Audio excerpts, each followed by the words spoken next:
Bunday kubik bulyonlarni bilmaydigan odam bo'lmasa kerak. Ovqat ta'miga yana ham qo'shimcha ta'm beradigan va qo'shimcha zararli moddalar bo'lgan do'kondagi bulyonlardan xalos bo'lib, endi uy sharoitida tayyorlab ko'ramiz.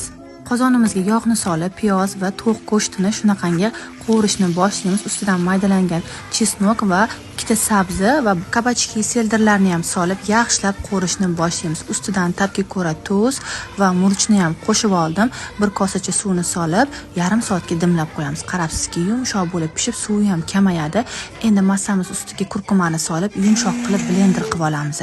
Massamiz xuddi shunaqa blankamizni eslatadigan ko'rinishga keldi. Endi biroz sovigach, xohlagan konteyneringizga yoki shunaqangi setka salafalarga solib, tekislab olamiz. Xuddi videoda ko'rsatilgandek qilib, juda ham ishlatishga qulay va oson qilib, morozinlikka qo'yib qo'yamiz. Bir pasda qotadi va to'rtburchak shaklni berib, idishlarimizga olib qo'yamiz.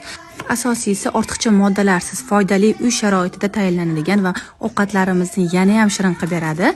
Like bosib, yaqinlaringizga yorib qo'yishni unutmang.